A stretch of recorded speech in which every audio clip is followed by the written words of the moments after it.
चलेगा बच्चों, एक बार फिर से आप लोगों का स्वागत है। जैसा कि मैंने बताया था कि अब आप लोगों का पेपर थोड़ा बाद में है, तो तब तक जो हमारा कोर्स एक स्ट्रगल हुआ था और बीच में हमने काफ़ी उत्तराखंड जो है फैक्ट सीरीज करवाई थी और शासक करवाए थे, काफ़ी कुछ करवाया था। तो उस बीच में कोर्स में आगे नहीं कर पाया, तो काफ़ी लोगों का मैसेज भी था और उम्मीदें भी है। मैंने आपसे बोला था कि मैं जो है कोर्स प्रॉपर कराऊंगा, लेकिन अभी बंदी रक्षक के करवा रहा हूँ। तो कल मैंने उसी प्रॉपर में जिला सीरीज शुरू की। तो आज हमारी जो इकोनॉमी रुकी हुई थी, उस इकोनॉमी को हम आगे करते हैं।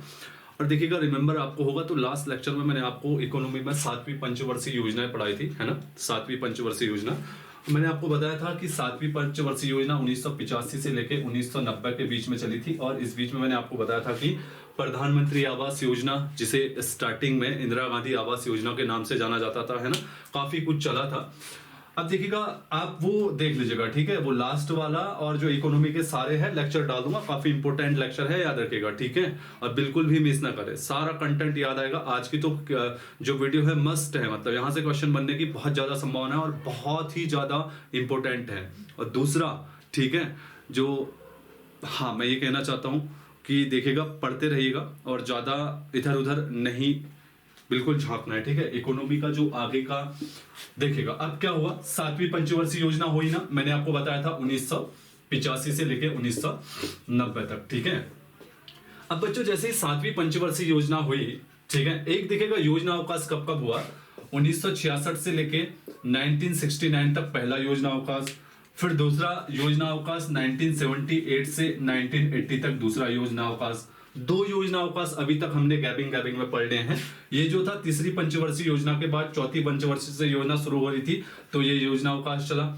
जब आपका 5वीं पंचवर्षीय योजना 1 साल खत्म कर दी, छठी चलने वाली थी, तो तब ये कैंसिल कर दिया।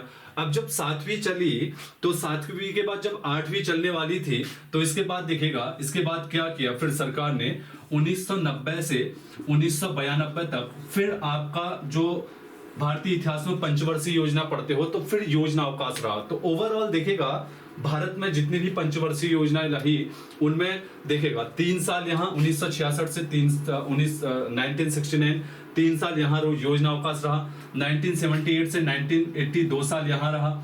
1990 से 1992 2 साल रहा। 3 2 5 2 साल।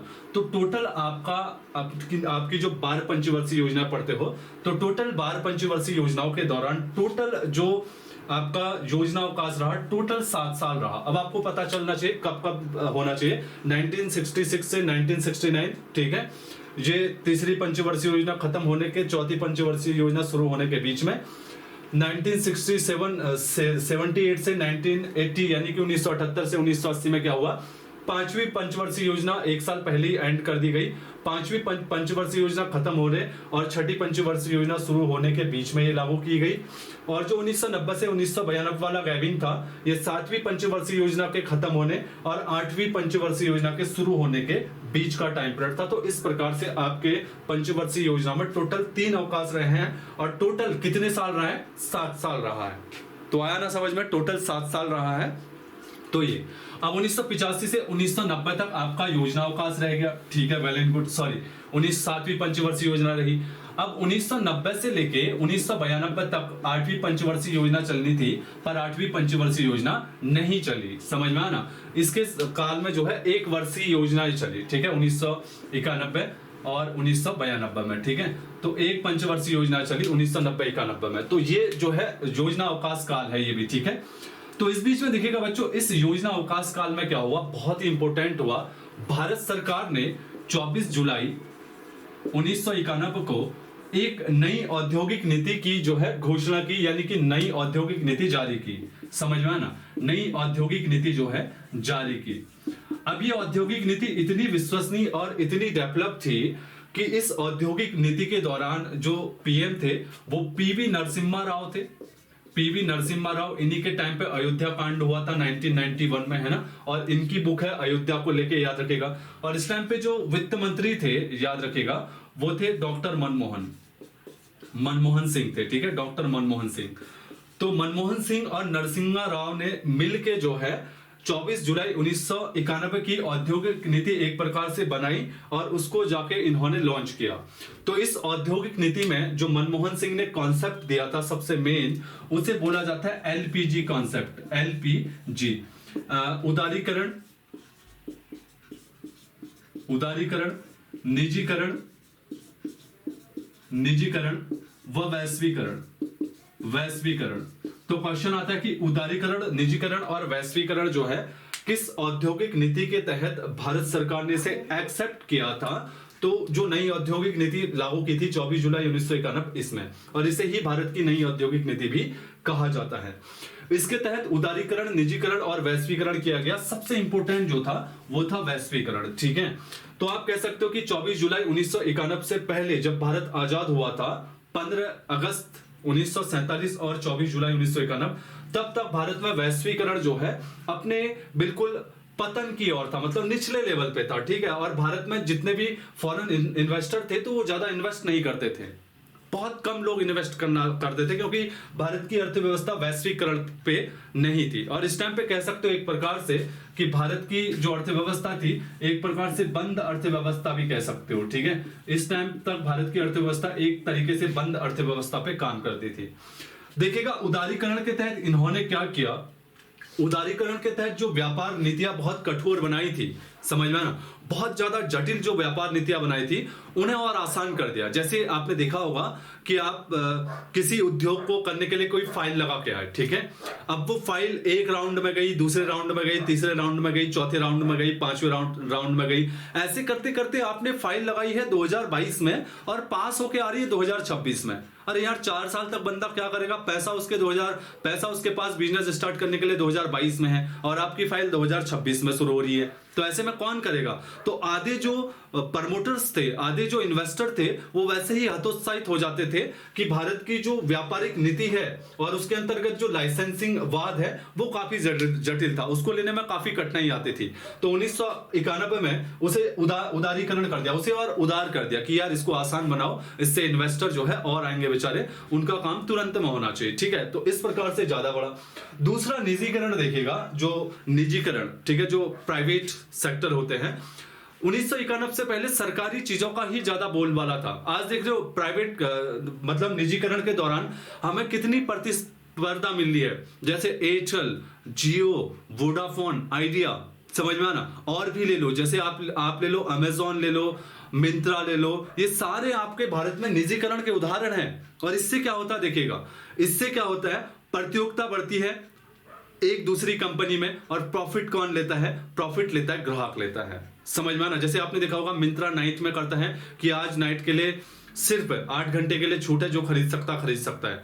उसने 25% की छूट की, उसमें ज्यादा कस्टमर आए। अमेजॉन का प्लेटफॉर्म उसका क्या हो गया, बिगड़ गया, तो उसने फिर अगली रात्रि में कहा कि भाई साहब इनने 25% छूट दी, मैं 35% दे रहा हूं अगले 8 घंटे के लिए। ये क्या है, प्रतियोगिता। एक 25% दे रहा, एक 35% दे रहा, तो गला काट प्रतियोगिता है। तो इसमें फायदा किसको हो रहा है, कस्टमर को, ठीक है। निजीकरण के बाद भी वैश्वीकरण तो था ही इंपोर्टेंट। वैश्वीकरण जैसे ही करा तो जो फॉरेन इन्वेस्टर थे वो भी अब भारत में इन्वेस्ट करना शुरू कर दिया। और फॉरेन इन्वेस्ट जो होता है ना, वो याद रखिएगा, एक तो एफडीआई के माध्यम से होता है, एक एफआईआई के माध्यम से होता है, ठीक है। एफडीआई मतलब फॉरेन डायरेक्ट इन्वेस्टमेंट, एफआईआई जो होता है अभी पढ़ाऊंगा आगे चल के, ठीक है। ये जो दो होते हैं फॉरेन इन्वेस्टर, इनके माध्यम से लाते हैं, ठीक है, अभी आगे पढ़ाते रहूंगा। तो वैश्वीकरण ने भी भारत में बहुत बड़ी भूमिका निभाई। और इसके बाद जो भारतीय इकोनॉमी लगभग 4% 5% विकास दर के आसपास में भटक रही थी, वो सडनली वैश्वीकरण के आने से 6% के आसपास में विकास दर सीधे आई। तो इसके बाद जो पंचवर्षीय योजना आएगी ना, 7वीं पंचवर्षीय योजना, उसका देखिएगा, उसका जो प्राप्ति लक्ष्य होगा, उसका जो निर्धारित लक्ष्य होगा और प्राप्त लक्ष्य होगा, उसमें आप देखोगे कहीं ना कहीं जो 24 जुलाई 1991 में औद्योगिक नीति आई उसका प्रभाव था। और उसके बाद क्या हुआ, जो अगली पंचवर्षीय योजना आई, कौन सी, 8वीं पंचवर्षीय योजना। इसीलिए भारत में सबसे सफल पंचवर्षीय योजनाओं में एक मानी जाती है 8वीं पंचवर्षीय योजना, ठीक है, क्योंकि उसने इस औद्योगिक नीति के माध्यम से बहुत ज्यादा विकास दर क्या किया, प्राप्त किया, जो निर्धारित किया था उससे ज्यादा। देखते हैं कैसे, मैं आपको बताता हूं, ठीक है। तो इतना समझे ना, चलेगा, ठीक है, चलेगा, आगे चलते हैं।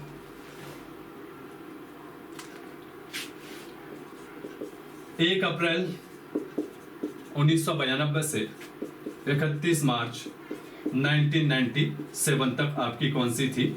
8वीं पंचवर्षीय योजना। ठीक है, ये पंचवर्षीय योजना याद रखिएगा टोटली मानव संसाधन विकास पे थी। मानव संसाधन विकास इसने टारगेट किया था।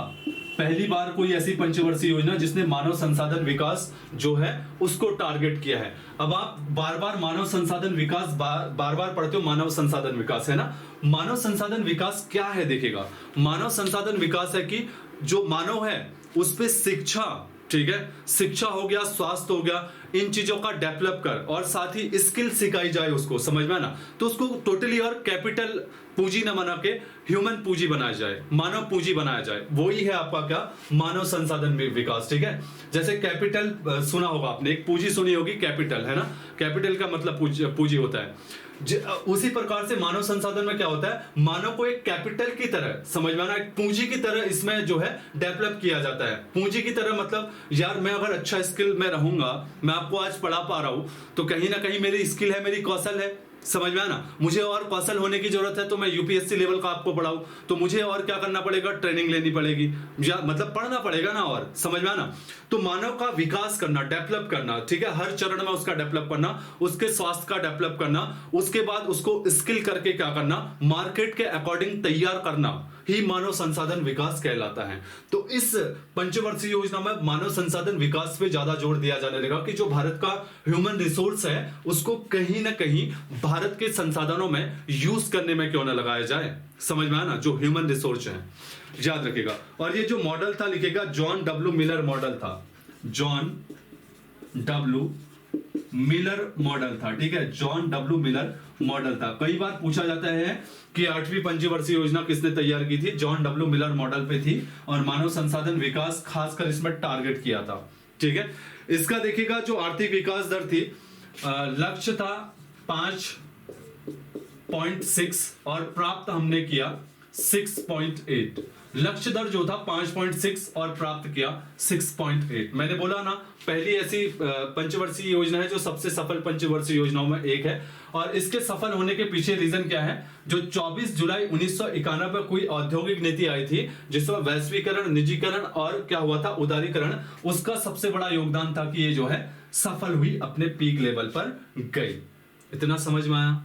ठीक है, बिल्कुल क्लियर समझिएगा। ठीक है, आगे चलते हैं, चलेगा। अब देखिएगा इसमें जो है क्या किया गया।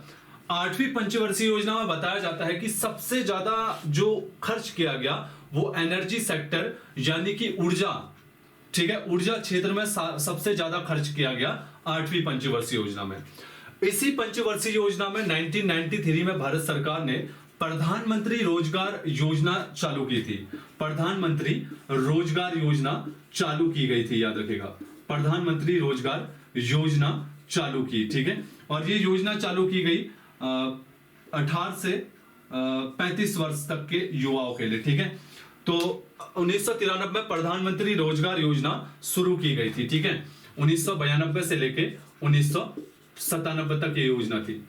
इसके बाद देखिएगा इस योजना में क्या किया, काफी इंपोर्टेंट हुआ। 1992 और 1993 का जो केंद्रीय बजट था, 1992-93 का जो केंद्रीय बजट था, केंद्रीय बजट आपको पता है ना, बजट कौन से आर्टिकल में? संविधान के 112 में। और संविधान में 112 आर्टिकल में आपको बजट नहीं होगा, बजट को वार्षिक वित्तीय विवरण याद रखेगा। वार्षिक वित्तीय विवरण कहाँ है? संविधान में, समझ में ना। बजट को संविधान में किस नाम से संबोधित किया गया है? वार्षिक वित्तीय विवरण, याद रखेगा, आर्टिकल 112 में। तो 1992-93 का जो बजट आता है, केंद्रीय बजट, इसमें याद रखिएगा बहुत इंपॉर्टेंट होता है। इस बजट में पहली बार भारतीय रुपए को परिवर्तनशील किया गया था। परिवर्तनशील, ठीक है, अभी बताता हूं क्या है। रुपए को परिवर्तनशील किया गया था विदेशी मुद्रा के अकॉर्डिंग। परिवर्तनशील किया गया था विदेशी मुद्रा के अकॉर्डिंग, विदेशी मुद्रा के अकॉर्डिंग। ठीक है, मुद्रा के अकॉर्डिंग। बताया जाता है कि 1997 में जो बजट था वो सिर्फ गोल्ड को ही मानक रखता था, इंटरनेशनल करेंसी एजेंसी का। तो 1992 के बाद भारत ने अपने रुपये को भी परिवर्तनशील कर लिया और इसको भी जो है विदेशी मुद्रा में शामिल करना शुरू कर दिया। अब 1992-93 के तो केंद्रीय बजट में रखा, लेकिन देखिएगा भारत के जो, ठीक है, जो विदेशी व्यापार के दो खाते होते हैं, एक होता है पूंजी खाता, एक होता है पूंजी खाता, एक होता है व्यापार खाता। याद रखिएगा भारत सरकार के दो खाते होते हैं, एक होता है पूंजी खाता, एक होता है ट्रेड अकाउंट, एक होता है कैपिटल अकाउंट। ट्रेड अकाउंट और कैपिटल अकाउंट दो अकाउंट होता है। इसके माध्यम से जो भारत सरकार इंपोर्ट एक्सपोर्ट करती है, यानी कि आयात और निर्यात जो भारत सरकार का अन्य देशों से होता है, तो भारत सरकार का खाता होता है ये आयात निर्यात का, ठीक है। पूंजी खाता और व्यापार खाता भारत सरकार का खाता होता है। इसके माध्यम से कितना हमने विदेशों से आय अर्जित की, कितना विदेशों को हमने दिया, इन खातों में लेखा जोखा होता है। तो देखिएगा एक होता है पूंजी खाता, एक होता है व्यापार ट्रेड अकाउंट, एक होता है कैपिटल अकाउंट। अब केंद्रीय बजट 1992-93 में तो हमने कह दिया कि रुपया परिवर्तनशील होगा, लेकिन अब किस खाते में होगा, पूंजी खाते में होगा या व्यापार खाते में, ये भी तो करना था ना, किस खाते में होगा, क्योंकि भारत सरकार के खाते तो ये है, समझ में ना। आप आम आदमी के खाते में तो कर नहीं सकते हो। तो 1994 में याद रखिएगा, 1994 में केंद्रीय बजट था 1992-93 का, और इंप्लीमेंट किया 1994 में। 1994 में पहली बार पूंजी खाते में, याद रखिएगा, कैपिटल अकाउंट में भारत की जो मुद्रा थी उसे परिवर्तनशील या परिवर्तनशील किया गया। भारतीय रुपए को पहली बार परिवर्तनशील कब किया गया, परिवर्तनशील कब किया गया, 1994 में। और किस बजट में बात की गई, 1992-93 के केंद्रीय बजट में बात की गई। अब देखिएगा क्वेश्चन आता है कि भारत सरकार का दो खाते होते हैं, पूंजी खाता, कैपिटल अकाउंट और ट्रेड अकाउंट। तो क्वेश्चन आता है कि भारत सरकार के ट्रेड अकाउंट या कैपिटल अकाउंट में किस अकाउंट में भारत का रुपया परिवर्तनशील है। बहुत ही डेप्थ में क्वेश्चन आता है, तो डेफिनेटली मैं आपको किस में बता दिया, कैपिटल अकाउंट में। अभी आगे बढ़ाऊंगा, जब हम फिजिकल पॉलिसी एक्सपोर्ट इंपोर्ट में जाएंगे तो वहां डीपली खोल के पढ़ाऊंगा इनको, ठीक है। इतना समझ जाओ कि 1994 में, यानी कि 8वीं पंचवर्षीय योजना में 1992-93 के केंद्रीय बजट में तो बात कही गई थी कि रुपये को परिवर्तनशील विदेशी मुद्रा के अकॉर्डिंग बनाया जाएगा। बात सिर्फ कही गई थी इस बजट में, लेकिन एग्जैक्ट में भारत सरकार के जो खाते होते हैं कैपिटल अकाउंट और ट्रेड अकाउंट, उनमें से 1994 में जो कैपिटल अकाउंट था, पूंजी खाता था, इसमें रुपये को पहली बार परिवर्तनशील किया गया। ये क्वेश्चन 5-6 बार पूछा गया है, काफी इंपॉर्टेंट है, इसलिए नोट डाउन करिएगा। जो बेसिक, जो युवा, जो नई तैयारी कर रहा है, जो मुझसे जुड़ा है, बिल्कुल डेप्थ में है और तरीके से समझिएगा, ये क्वेश्चन आएगा, ठीक है। पहले बता रहा हूं, याद रखेगा, आज नहीं तो कल आएगा, ठीक है।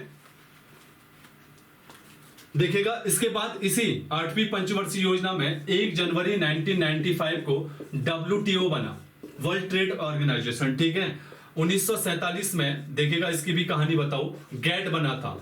गैट का मतलब होता है general agreement trade and tariff, समझ में ना। इसकी फुल फॉर्म होती है गैट की, कई बार पूछा जाता है तो लिख लीजिएगा, general agreement trade and tariff, लिख लीजिएगा। गैट की फुल फॉर्म होती है general agreement trade and tariff. ये जो अधिनियम आया, यह आया था 1947 में, याद रखिएगा। कब आया था, 1947 में। और इसके बदले 1947 में, इसके बदले 1 जनवरी 1995 को WTO बनाया गया, वर्ल्ड ट्रेड ऑर्गेनाइजेशन बनाया गया, याद रखिएगा, इसके बदले। तो क्वेश्चन आता है WTO यानी वर्ल्ड ट्रेड ऑर्गेनाइजेशन किसका हिस्सा है, तो गैट का ही रूपांतरण रूप है। और जब 1 जनवरी 1995 को WTO बना तो भारत इसका संस्थापक सदस्य बना, याद रखिएगा। भारत इसका क्या बना, संस्थापक सदस्य बना, समझ में ना। काफी इंपोर्टेंट है, कई बार एग्जामों में पूछा गया है, समझ में आना। संस्थापक सदस्य बना था, याद रखेगा। WTO आपको पता है ना, जो विश्व व्यापार का प्रहरी से बोला जाता है। अभी हाल ही में जो लेटेस्ट देश जुड़ा था 164वां, वो जुड़ा था इसमें अफगानिस्तान। तो WTO में अभी वर्तमान सदस्य देश कितने, 164। और WTO जब मैंने आपको विश्व एजेंसी पढ़ाई थी तो वहां पे बताया था कि WTO जो है लोकतांत्रिक, समझ में ना, लोकतांत्रिक प्रथा पर जो है इंटरनेशनल बिजनेस करती है, याद रखेगा। और ये ऐसा होता है कि इसमें जो सदस्य होते हैं उनको इस WTO का ऑर्डर मानने के लिए बाध्य होते हैं, वो समझ में ना। तो बाध्यकारी होता है कि WTO का वो क्या माने, फैसला माने करके, ठीक है। अभी इससे रिलेट PCS प्री में क्वेश्चन आया था बहुत डेप्थ में, उसमें तो पता नहीं क्या है, लेकिन एक बात तो था कि उसमें ये था कि WTO के जितने भी सदस्य होते हैं उनको इसका फैसला मानने के लिए जितने भी सदस्य होते हैं वो बाध्यकारी होते हैं, समझ में आना, यानी कि उनको मानना ही है। तो समझ में आया ना, ये रहा। अगला देखिएगा, काफी इंपॉर्टेंट है। 15 अगस्त 1995 को, 15 अगस्त 1995 को मिड डे मील, MDM, ठीक है, midday meal midday meal योजना, ठीक है, मिड डे मील योजना। तो समझ में आया ना, 15 अगस्त 1995 को भारत सरकार ने मिड डे मील योजना जो है लागू की 8वीं पंचवर्षीय योजना में, ठीक है। इसका देखिएगा, मिड डे मील का जो उद्देश्य था, इसका उद्देश्य था कि जो बच्चे भूखे प्यासे आ जाते हैं, ठीक है, क्योंकि गरीब, भारत में गरीबी बहुत है ना। आपने देखा होगा तेंदुलकर समिति, बहुत सारी समितियां बनाई गई थी जिन्होंने एक एग्जैक्ट रोड मैप जो बना नहीं पाए। किसी ने कैलोरी के हिसाब से लिया, किसी ने शहरी में कुछ ज्यादा कर दिया, ग्रामीण में कुछ ज्यादा कर दिया। तो मिड डे मील योजना जो थी, इसका उद्देश्य था कि जो स्कूल में आने वाले बच्चे हैं, समझ में आया ना, एक तो उनकी उपस्थिति ज्यादा हो, समझ में आया ना, दूसरा उन्हें पोषण जो है, देखिएगा बच्चा सुबह खा के आता है, दिन तक उसे भूख लग जाती है डेफिनेटली, है ना। और भारत में गरीब फैमिली है बेचारी, तो ऐसी स्थिति में यार सरकार इनके लिए कुछ करे, इससे इनकी उपस्थिति बने रहे और लड़कों में जो है, मतलब जो बच्चे हैं वो एजुकेटेड हो, उसके लिए मिड डे मील योजना चलाई गई। एजुकेशन को बढ़ावा देने के लिए ही ये योजनाएं थी, समझ में आया ना। 15 अगस्त 1995 को याद रखेगा। राष्ट्रीय महिला कोष भी इसी पंचवर्षीय योजना में बनाया गया था। राष्ट्रीय महिला कोष,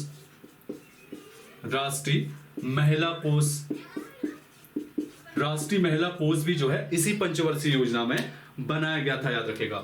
इसके अलावा इस पंचवर्षीय योजना बहुत इंपॉर्टेंट एक सरकार ने निर्णय लिया 14 जून 1995 को, याद रखेगा, बैंकिंग लोकपाल अधिनियम, याद रखेगा, ठीक है।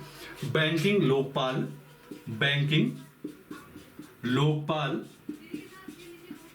एक्ट या अधिनियम लागू किया, ठीक है। कब? 1995 में। 2002 और 2006 में भारत सरकार ने इसमें संशोधन किया। अब देखिएगा, बैंकिंग लोकपाल एक्ट क्या है। आरबीआई के स्ट्रक्चर, मतलब दिशा निर्देश से इसकी स्थापना की गई।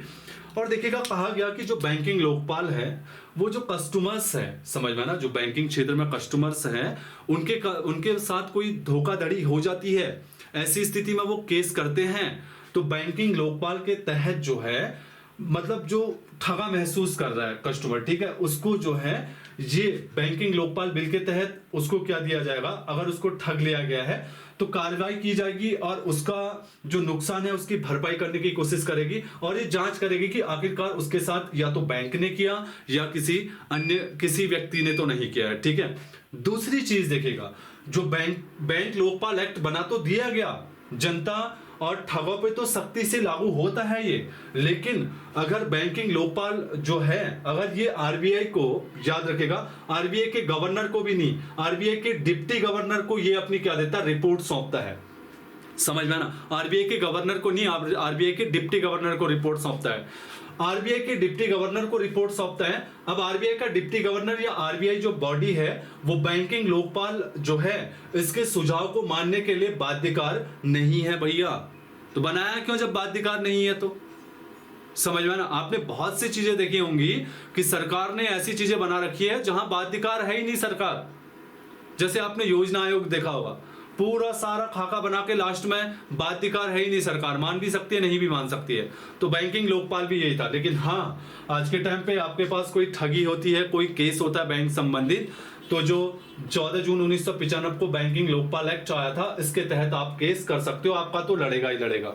ये इसीलिए बनाया गया था। 2002-2006 में इसमें चेंजेस किए गए और ज्यादा वृहद लेवल पे इसको बनाया गया और सख्त बनाया गया इसे, ठीक है, जनता के लिए, कस्टमर के लिए। जिस प्रकार से आपने देखा होगा कि शेयर धारकों के लिए सेबी की स्थापना की गई। सेबी सारा उसका करता है, सेबी संसद के प्रति उत्तरदायी होता है, याद रखिएगा। अगर शेयर धारकों का हित प्रभावित होता है तो सेबी डायरेक्ट एक्शन लेती है, समझ में आया ना। तो उसी प्रकार से ये बैंकिंग सेक्टर में है, लेकिन उतना सख्त है नहीं जितना सेबी है।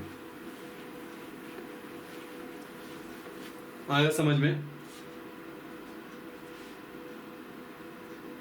देखिएगा, इसी पंचवर्षीय के दौरान कृषि को उद्योग का दर्जा देने वाला महाराष्ट्र पहला राज्य था, याद रखिएगा, समझ में आया ना। महाराष्ट्र जो था पहला राज्य था कृषि को उद्योग का दर्जा देने वाला, ठीक है, इसी पंचवर्षीय योजना में।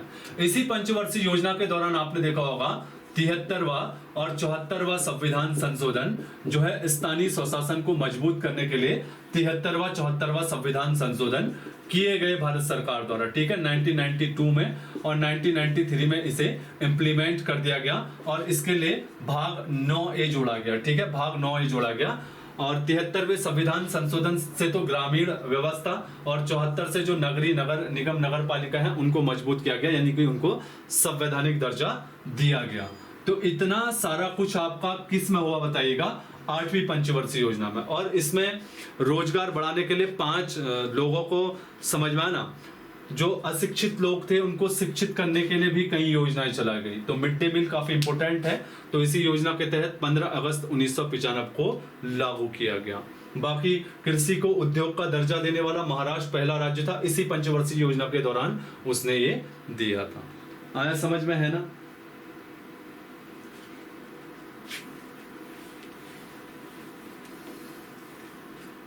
अब देखिएगा अगली जो पंचवर्षीय योजना आती है 1997 से 2002 के बीच में, ये आती है 9वीं पंचवर्षीय योजना, ठीक है, 9वीं पंचवर्षीय योजना। ये थी आगत निर्गत मॉडल पे आधारित, याद रखिएगा, आगत निर्गत मॉडल पे आधारित थी, समझ में आना, आगत निर्गत मॉडल पे आधारित थी। और इसका जो उद्देश्य था, याद रखिएगा, सामाजिक न्याय व समता के साथ आर्थिक समृद्धि, सामाजिक न्याय व समता के साथ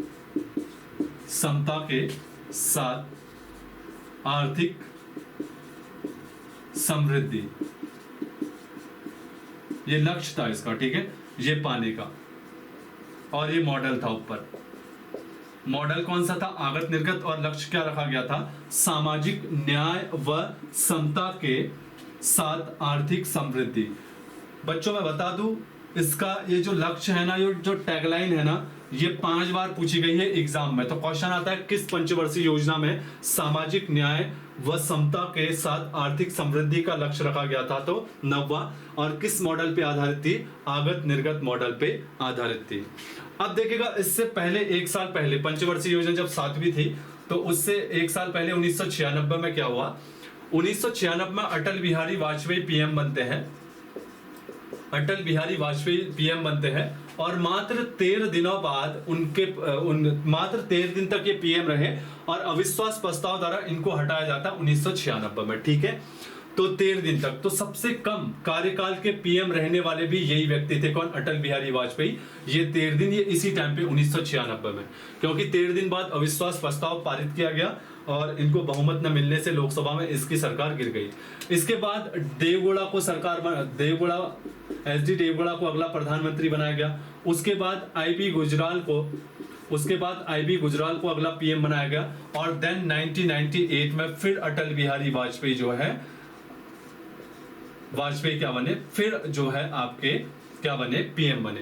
तो 1996 से लेकर 1998 का शासन जो काल था, भारत में राजनीतिक उथल पुथल का काल भी बताया जाता है, समझ में आना, ये काल जो है भारत में राजनीतिक उथल पुथल का काल भी बताया जाता है, क्योंकि इस काल में 1998 से 93 तक 3 पीएम बने। सबसे पहले 1996 में अटल बिहारी वाजपेयी बने, सिर्फ 13 दिन तक बने बेचारे, 13 दिन बाद अविश्वास प्रस्ताव लाया गया, इसीलिए भारत के इतिहास में सबसे कम दिनों तक बनने वाले पीएम भी यही है। इसके बाद एसडी देवगौड़ा, फिर आईबी गुजराल, फिर 1998 में फिर पूर्णतः कौन बने, अटल बिहारी वाजपेयी। तो आर्थिक उथल पुथल बन रहा, आगत निर्गत मॉडल पे आधारित थी, और सामाजिक न्याय के साथ समता, सामाजिक न्याय का समता के साथ आर्थिक समृद्धि इसका लक्ष्य था। समझ में आना, चले आगे।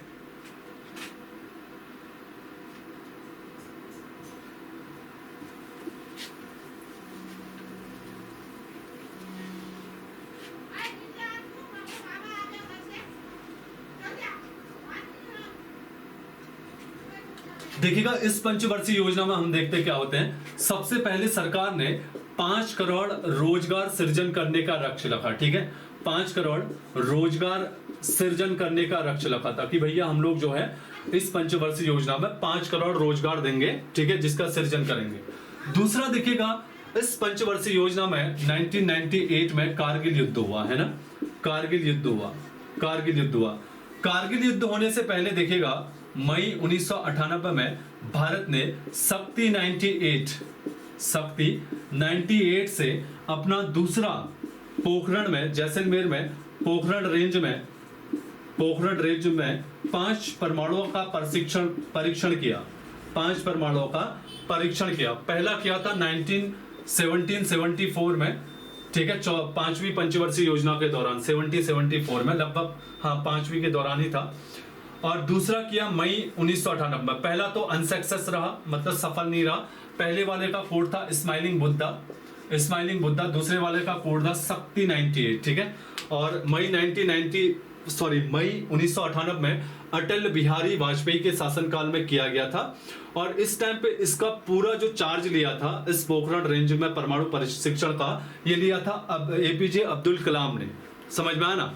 और इस टाइम पे बताया जाता है, आपने पोखरण मूवी देखी होगी, जॉन अब्राहम की बनी है, आपने उस मूवी में देखा होगा। तो उस मूवी में पोखरण वाले रेंज में जो जैसलमेर एरिया में है, वहां पे लगातार अमेरिका के 3 सैटेलाइट घूमते लगातार, क्योंकि उनको शक हो जाता कि भारत जो है परमाणु परीक्षण करने वाला है। तो 3 वो सैटेलाइट वहां पे जो है लगातार लागू चलाते हैं। तो इस बीच में बताया जाता कि किसी ने भी अगर घड़ी भी पहनी होगी तो वो सीधे बता देता था सैटेलाइट। तो इतने भयंकर तरीके से भी भारत ने इतने गुप्त तरीके से इसको सफल कर दिया शक्ति 98 को। और इसके बाद अब भारत जो है 1998 के बाद पूर्णतः विश्व बिरादरी में एक परमाणु संपन्न देश कहलाया। समझ में आना। तो आपसे क्वेश्चन आएगा कि भारत पूर्णतः परमाणु संपन्न देश कब बना।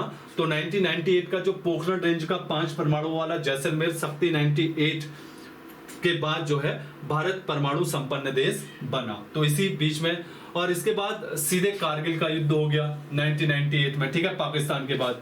समझ में ना। इससे पहले 1971 में, फिर 1965 में। तो पाकिस्तान के बाद आमना सामना 3-4 बार हमारा हुआ ही है, ठीक है। पाकिस्तान को धूल चटाई, आपको पता ही होगा। इसी पंचवर्षीय योजना के दौरान भारत सरकार ने सर्व शिक्षा अभियान चलाया। याद रखिएगा, क्या चलाया? सर्व शिक्षा अभियान। देखिएगा, सर्व शिक्षा अभियान चलाया। और इसी के बाद आपने देखा होगा 2002 में 86वें संविधान संशोधन को किया और शिक्षा को मौलिक अधिकार बना दिया गया है ना, आर्टिकल 21A में। शिक्षा को मौलिक अधिकार बना दिया गया आर्टिकल 21A में। और संविधान के भाग 4A51 का 11वां मौलिक कर्तव्य बनाया गया और 21A का जो है मौलिक अधिकार बना दिया गया। दो जगह जोड़ा गया जब 2002 में 86वां संविधान संशोधन हुआ। तो सर्व शिक्षा अभियान का मतलब था कि सबके लिए शिक्षा जो है अवेलेबल करवाया जाए। समझ में आना, सारे लोग जो है एजुकेशन के क्राइटेरिया में आ जाए। तो इस सर्व शिक्षा अभियान से बताया जाता है कि भारत में लिटरेसी जो रेशियो था, एजुकेशन जो रेशियो था, काफी हद तक बढ़ा था। तो ये इसी पंचवर्षीय योजना के दौरान लागू किया गया था, याद रखेगा, ठीक है।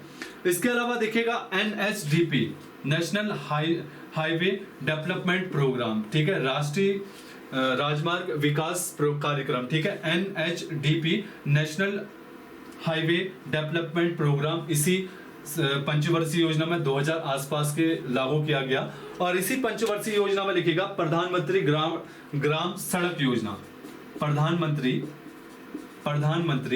ग्राम सड़क योजना इसी पंचवर्षीय योजना के दौरान 25 दिसंबर 2000 को लागू किया। इसके तहत 500 की आबादी वाले जो भी गांव हैं, 500 की आबादी वाले जो भी गांव हैं, उन सारों को शहरों सड़क की कनेक्टिविटी से जोड़ना था।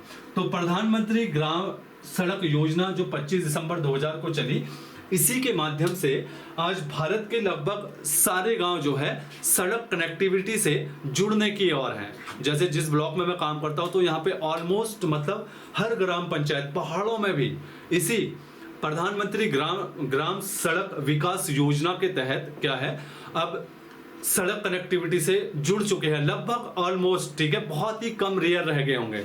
तो ये प्रोग्राम अपने आप में बहुत बड़ा प्रोग्राम था। 25 दिसंबर 2000 में चलाया गया था 9वीं पंचवर्षीय योजना में। 500 आबादी के जो गांव है उस टाइम पे उनको जोड़ना था। अब तो 250 कर दिया है, समझ में आना। तो ये इसी पंचवर्षीय योजना के दौरान चली थी, काफी इंपोर्टेंट है, सब चीजें नोट डाउन कर लीजिएगा। और इसी दिन 25 दिसंबर 2000 को, इसी दिन भारत सरकार ने 25 दिसंबर 2000 को अंत्योदय अन्न योजना लागू की थी।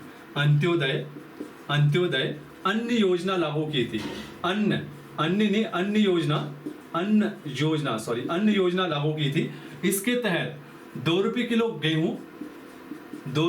गेहूं और 3 रुपए किलो चावल का रेट निर्धारित किया गया था और ये कंट्रोलों में देना शुरू जो हुआ 2002 में। योजना लागू हुई 2025 दिसंबर 2000 को और ये जो 35 किलो इस फैमिली क्राइटेरिया के अंतर्गत जो अंत्योदय में आएगा उसको राशन देने का क्राइटेरिया बनाया गया था। तो ये जो देना शुरू हुआ 2002 से हुआ। इसमें क्या किया गया, गेहूं का रेट 2 रुपए फिक्स किया गया और चावल का 3 रुपए किया गया। एक प्रकार से सब्सिडी है। सरकार तो किसानों से उतने का लेती है, चावल गेहूं उतने का लेती है, इस सब्सिडी में आता है, सारा कुछ यहाँ मारा जाता है भारत सरकार का पैसा। ठीक है, तो अंत्योदय योजना इसी योजना के तहत चली थी। तो ये रही आपकी 9वीं पंचवर्षीय योजना। आया समझ में? तो काफी इंपोर्टेंट, काफी महत्वपूर्ण है। तो अब आप बिल्कुल भी रेस्ट ना करें, समझ में आना, उठो जागो और तब तक मत रुको जब तक आपकी लक्ष्य की प्राप्ति नहीं होती है। और हाँ, अभी मैं अपना ड्रेसअप दिखाऊंगा तो आप यकीन नहीं करोगे कि आप मतलब शॉक्ड हो जाओगे, यार सर मजाक मत किया करो हमारे साथ, है ना। जैसे ही आया तुरंत, में टाइम नहीं था, मुझे कहीं निकलना था, मैंने कहा यार तब तक क्लास कर लेता हूँ, उसके बाद फिर मेरा काम भी है, मुझे कहीं निकलना भी है। मैंने कहा क्लास देना ज़रूरी है क्योंकि अब प्रॉपर कोर्स की ओर चल रहे, क्योंकि पेपर हमारे अक्टूबर तक है। मेरा उद्देश्य और मकसद ही है कि आप पे ऐसा कंटेंट देना कि सिलेक्शन हो जाए आपका। आप कोई भी प्रैक्टिस पेपर देना देहरादून में कहीं भी, थोड़ा कुछ होने दो हमारा। जो मैंने कंटेंट पढ़ाया है ना, यहीं से आप अच्छा स्कोर नहीं करोगे ना, मैं यहीं आप मान के चलेगा। अगर आप में इम्प्रूवमेंट हो रहा है तो आप बिल्कुल यस करके आज कमेंट बॉक्स में करिएगा कि सर यस, इम्प्रूवमेंट, पहले से ज़्यादा इम्प्रूवमेंट है कि नहीं है। क्योंकि मैं बिल्कुल निस्वार्थ भाव से लगा हूँ और उम्मीद करता हूँ कि आप में जो है आशा की किरण जो है बहुत तरीके से जल रही है और आपको लग रहा है कि हाँ आई होप हो रहा है। मैं आपके साथ हूँ यार, बिल्कुल साथ हूँ। ठीक है, आपका सारा कुछ हो जाएगा। बस टारगेट दो कि इस साल जो है मुझे सिलेक्शन दो। अब प्रत्यक्ष रूप से लिखो कि यूथ क्लास की उससे हमारा सिलेक्शन हुआ, बाकी मैं हूँ। परसों मंडे, याद है ना, पेपर है। तो मंडे पेपर है ना, जो नहीं जुड़ा है, जिन ने कमेंट किया है, कल सारों को जोड़ दूंगा। कल छुट्टी है मेरी, सेकंड सैटरडे। माफ़ी चाहता हूँ, रिप्लाई नहीं कर पाता हूँ, कल सारों का रिप्लाई दूंगा, टेंशन ना ले। जिनने भी मुझे व्हाट्सअप में कहीं पे भी मैसेज किया है, चाहे फेसबुक में, सारों को मैं रिप्लाई दूंगा और सारों को लिंक दे दूंगा मंडे के लिए। सारों को जुड़ना है, ठीक है, और बढ़िया तरीके से देना है, बिल्कुल भी चिटिंग नहीं करनी है। मंडे को 7 से 8 बजे आपका पेपर होगा और 115 नंबर का होगा, ठीक है, और अजय रावत से ही होगा। तो ये लेक्चर देखने के बाद सीधे जुड़ जाइएगा अपने मिशन की ओर। और उसके बाद 12 तारीख को आपको फिर से मैंने बोल रखा है, एक नया टारगेट मिल जाएगा हिंदी का, और अगले 5 अगस्त को हिंदी का पेपर होगा। तो उम्मीद करता हूँ कि जो मेरा ये टास्क है वो आपका लाइफ सेटल कर जाए, है ना यार। पढ़ा भी रहा हूँ और साथ साथ में टास्क भी दे रहा हूँ, पेपर भी बना रहा हूँ और कर भी रहा हूँ। तो उम्मीद करता हूँ कि पहाड़ के लास्ट कोने पर बैठा जो बच्चा है उसको भी प्रॉफिट मिले और जो शहर में बैठा है उसको भी बराबर का प्रॉफिट मिले। तो दोनों ही बराबर का बेनिफिट ले और दोनों ही जो है उनमें एक चयन की जो भूख है वो जरूर जगे। तो ठीक है, चलेगा। शुभ रात्रि, जल्दी मिलते हैं। मेहनत करें, समझ में ना, किसी और के लिए ना भी करें तो अपने आप के लिए करें, ठीक है। किसी को दिखाने से कोई मतलब नहीं है। टैलेंट जो है उसका डेवलप करें, अपना टैलेंट जो है ना उसको निखारें, उसको सामने लाए कि आप भी क्या है। अब छोड़ो जो हुआ, अब आगे बढ़ो, ये समय है आगे बढ़ने का, ठीक है। चलेगा। सभी लोगों को शुभ रात्रि।